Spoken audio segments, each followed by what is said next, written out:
हाँ कट गया था महाराज जी, कोई नेटवर्क। हाँ हाँ, एक आध सेकंड के लिए नेटवर्क कट गया था। तो मेरे पास इन लोगों के लिए वही एक तर्क है, अगर इन सब चीजों से तो एक तो भाग्य का कोई फिर मतलब नहीं है, अगर बदला जा सकता है। जैसे तुम धन प्राप्त कर सकते हो, मान लो मैं भाग्य सिद्धांत में, भाग्य में धन है तो तुम उसको इतनी जल्दी क्रिएट नहीं कर सकते कि तुम मतलब किसी विद्या के सहारे तुम वो धन क्रिएट कर लो। अगर वो विद्या का सहयोग मिलता है तो वो भी भाग्य के थ्रू मिलेगा, मतलब वो तुम्हें लगेगा जरूर कि ये विद्या, मैंने लक्ष्मी यंत्र काम किया या फलाना बाबा मिल गया, वो मुझे ताबीज दे गया, उससे मेरी बिजनेस चलने लगा, नौकरी, तो तुम समझ नहीं पाओगे वो बाबा का मिलना भी तो भाग्य था। हाँ हाँ, सही सही है।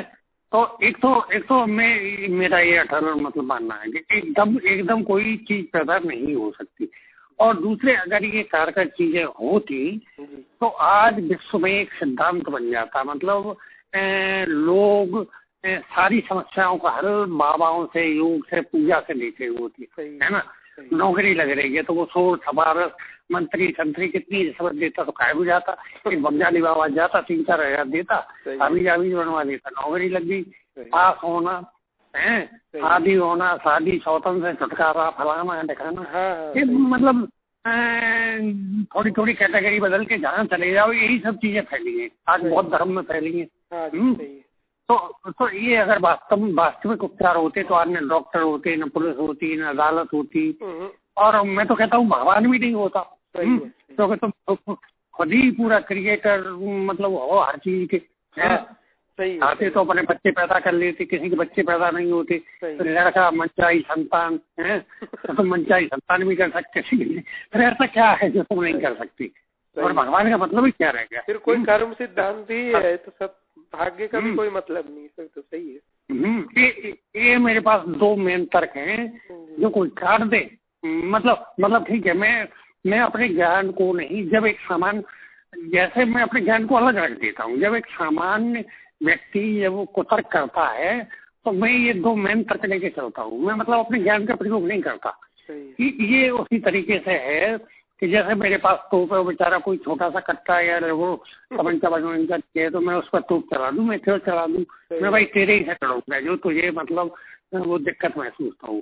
तो मैं बस ये दो तर्क हैं जो कोई भी नहीं काट पाता। महाराज जी वो एक, ठीक है एक मैडम थी, वो उन्होंने लिखा था, आपने उसका title no madam you are fully wrong करके पोस्ट समझागी थी वो। हाँ, तो उसमें उसने ये लिखा था कि अगर जब कर्म से ही सब कुछ होता है तो भाग्य भक्ति करने का क्या फायदा है। तो आपने उसके पीछे यही चीज लिखी थी कि मतलब भक्ति से मतलब भाग्य का निर्माण होता है, मतलब सच्ची भक्ति से, ये नहीं मतलब आडम्बरी भक्ति से। तो इसका रिप्लाई ये थोड़ा सा समझाइए तो क्या चीज है, मतलब भक्ति से जैसे भाग्य का। अरे भाई किस्मत, ये एक मतलब कर्म मतलब योग है, जैसे कर्म किस्मत, तुम किस्मत के हो उसी पर तुम्हारी किस्मत डिपेंड करती है।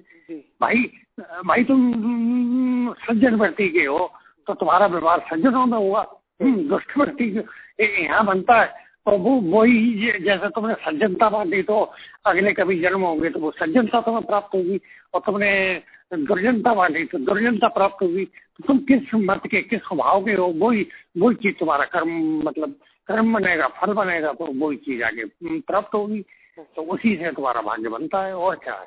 तो ये जो भक्ति से भाग्य, अब भक्ति से भाव, भक्ति मीन्स होता है किसी सिस्टम से जोड़ना, किसी तंत्र सत्ता से जोड़ना।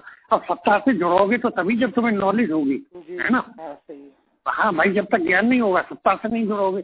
तो जब ज्ञान होगा तो ज्ञान का मतलब ये तंत्र कैसे काम कर रहा है, और जब तुम तंत्र का काम करने का तरीका मान जाओगे तो तुम भाग्य विधाता मतलब अपना भाग्य खुद लिख सकते हो।